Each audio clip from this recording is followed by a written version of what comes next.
తిరుమల తిరుపతి దేవస్థాన చరిత్రలో మనం అనేక మంది చైర్మన్లను చూసాం. కానీ బిఆర్ నాయుడు అనేటటువంటి ఒక గలీజు వ్యక్తిని చైర్మన్గా మనం చూడటం మొట్టమొదటిసారి. ఎందుకంటే ఏ మాత్రం కూడా అర్హత లేనటువంటి వ్యక్తి, స్థాయి లేనటువంటి వ్యక్తి. ఒక టీవీ ఛానల్కి చైర్మన్ ఎలా ఉండకూడదో, ఒక పవిత్రమైనటువంటి దేవస్థానానికి చైర్మన్ ఎలా ఉండకూడదో అలాంటి నీచమైనటువంటి వ్యక్తిని తీసుకొని వచ్చి చంద్రబాబు నాయుడు గారు ఆ చైర్మన్ పదవిలో కూర్చోబెడితే ఈరోజు తిరుమల మొత్తాన్ని కలంకం చేసి పడేశారు. తిరుమల మొత్తాన్ని అపవిత్రం చేస్తా ఉన్నారు. ప్రతిరోజు అక్కడ అపచారాలు జరుగుతూ ఉన్నాయి.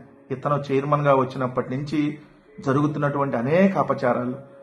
ఇతను చైర్మన్గా అయ్యేటంటే ముందు ఇప్పుడు చంద్రబాబు నాయుడు గారు తిరుమల లడ్డులో జంతువుల కొవ్వు కలిసిందని చెప్పి కొవ్వెక్కి మాట్లాడితే ఇదే ఛానల్ వీళ్ళందరూ కలిసి జంతువుల కొవ్వే కాదు, పంది కొవ్వు కలిసింది, చేపల కొవ్వు కలిసింది అని చెప్పి ఇష్టం వచ్చినట్టుగా దుర్మార్గమైనటువంటి ప్రచారం చేసినటువంటి వ్యక్తి ఈ బిఆర్ నాయుడు.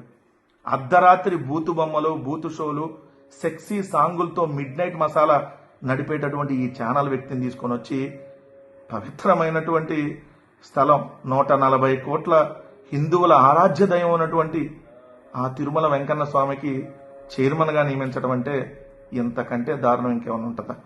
ఇతను వచ్చిన తర్వాత అనేక అపచారాలు.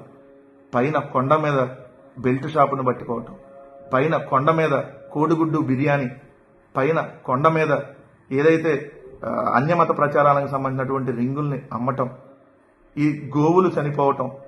సో ఇలాంటి దారుణాలు ఇక్కడ జరుగుతూ ఉంటే, ఏదైతే భోజనంలో జిర్రి, ఇలాంటి అనేక అపచారాలు జరుగుతూ ఉన్నా కూడా తప్ప తాగి డైరెక్ట్గా కొండ మీదకే వెళ్తున్నా కూడా పట్టించుకున్నటువంటి పరిస్థితులు, ఇలా అనేక అపచారాలు జరిగినా ఎక్కడా నోరు మెదపలేదు ఈ గలీజు నాయుడు అలియాస్ బిఆర్ నాయుడు. ఈయన పవిత్ర క్షేత్రంలో కూర్చొని చైర్మన్ వీళ్ళ బోర్డు మెంబర్లు అందరూ రాజకీయాలు మాట్లాడతా నిరంతరం గోవింద నామస్మరణలతో మారుమోగాల్సినటువంటి ఆ తిరుమల క్షేత్రంలో వీళ్ళ బూతులు, వీళ్ళ గలీజు మాటలు, వీళ్ళ వెకిలి చేష్టలు, ఇష్టం వచ్చినట్టుగా బెదిరింపులు, అక్కడ పవిత్ర క్షేత్రంలో కూర్చొని వీళ్ళు చేస్తున్నటువంటి కార్యకలాపాలు. ఈరోజు కూడా ఏదైతే ఈ చైర్మన్ మాట్లాడినటువంటి మాటలు, ఇతను అక్కడ కూర్చొని ఎంత పచ్చి అబద్ధాలు మాట్లాడుతున్నాడంటే, జగన్మోహన్ రెడ్డి గారంట అజయ్ అనేటటువంటి వ్యక్తిని తాడేపల్లి క్యాంప్ ఆఫీస్కి పిలిచి తుపాకీ గురిపెట్టాడంట. ఇలాంటి వ్యక్తి చైర్మన్గా ఉండడానికి అర్హుడా? ఇలాంటి మాటలు మాట్లాడేటువంటి వ్యక్తి దైవక్షేత్రంలో కూర్చొని నేను అడుగుతా ఉన్నా, అదే తిరుమల వెంకన్న స్వామి మీద ఆ అజయ్ అనేటటువంటి వ్యక్తి నువ్వు ఇద్దరు కలిసి వెంకటేశ్వర స్వామి మీద ప్రమాణం చేసి ఇది జగన్మోహన్ రెడ్డి గారు ఇలా చేశారు అని చెప్పి చెప్తావా అని అడుగుతా ఉన్నా. అసలు నీకు తిరుమల కొండ మీద అడుగుపెట్టే అర్హతే లేదు. తిరుమల కొండ మీద అడుగుపెట్టే అర్హతే లేదు. ఎందుకంటే తిరుమల వెంకటేశ్వర స్వామిని నువ్వు 5 సంవత్సరాలు వెలివేశావు. జగన్మోహన్ రెడ్డి గారు ముఖ్యమంత్రిగా ఉన్నారని చెప్పి తిరుమల కొండ మీదకు వెళ్ళినటువంటి వ్యక్తివి నువ్వు. అలాంటి నీచమైనటువంటి వ్యక్తి ఈరోజు చైర్మన్గా ఉండటానికి అర్హుడా అని చెప్పి ఈరోజు మాతో పాటు అనేక హిందూ సంఘాలు ప్రశ్నిస్తా ఉన్నాయి. మేము అడిగింది ఏంటి? ఒబరాయ్ హోటల్కి సంబంధించిన దాంట్లో, అయ్యా మీరు తిరుమల తిరుపతి దేవస్థానం స్థలాన్ని ఏదైతే టూరిజానికి ఎలా కేటాయిస్తారో అక్కడ తిరుమల తిరుపతి దేవస్థానం స్థలంలో ఏదైతే ఒబరాయ్ హోటల్ అంటే ఒబరాయ్ హోటల్లో చికెను, మటన్ కబాబులు, మటన్ కీమాలు, లేదంటే మీరు అన్నట్టుగా ఫిష్, ఫ్రాన్స్, ఇంకా బీఫ్, ఇంకా అదే విధంగా మద్యం, ఆ విధంగా అక్కడ అన్ని ఆ హోటల్లో ఎన్ని దొరుకుతాయి కదా, ఎలా ఇస్తారు పవిత్రమైనటువంటి టీటీడీ స్థలాన్ని? దాన్ని రద్దు చేయాలని డిమాండ్ చేస్తే మమ్మల్ని గజ దొంగల ముఠ అంటావా? ఎవడు గజ దొంగల ముఠ? ఎవడు గలీజు వ్యక్తి? మిమ్మల్ని మించిన గజ దొంగల ముఠ ఎవరైనా ఉంటారా?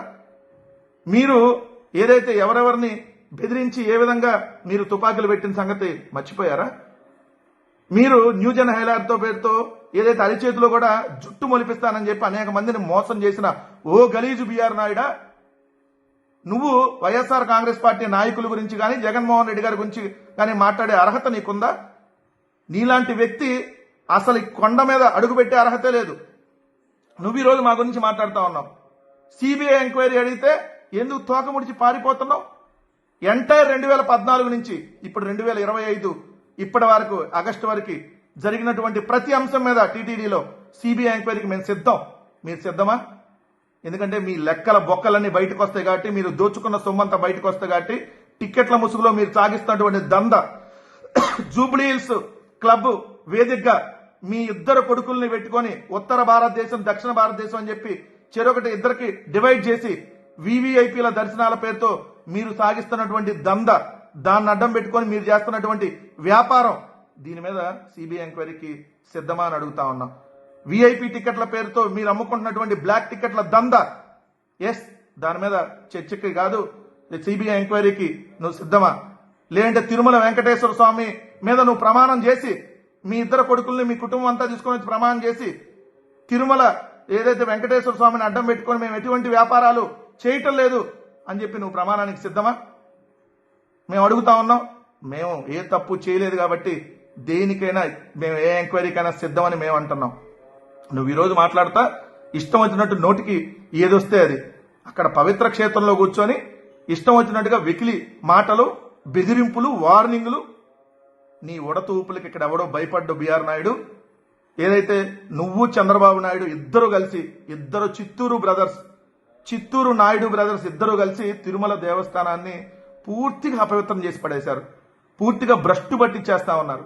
తిరుమల పవిత్ర క్షేత్రంలో ఈరోజు మీరు మాట్లాడినటువంటి మీ బోర్డు మెంబర్ పనబాక లక్ష్మి మాట్లాడినటువంటి మాటలు, తిరుమల లడ్డు తీసుకొని వెళ్ళి ఢిల్లీలో ఇస్తే తిరుమల లడ్డు అంటే మేము తినము అని చెప్పి రిజెక్ట్ చేస్తున్నారని మాట్లాడినటువంటి మాటలు, ఇది ఎంత అవమానం దేవుడికి, ఇది ఎంత దారుణం.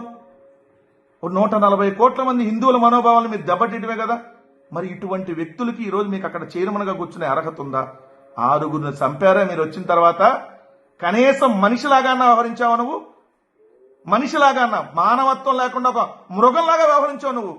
6గురు పోతే పోయారులే, పోయిన ప్రాణాలు మనం తీసుకొని వస్తావా? ఇది నువ్వు మాట్లాడినటువంటి మాటలు. నీకు ఈరోజు నువ్వు ఇష్టం వచ్చినట్టు అక్కడ కూర్చొని పేలుతున్నటువంటి ప్రేలాపనలు, పిచ్చి పిచ్చి వాగుడు ఇకనైనా ఆపే.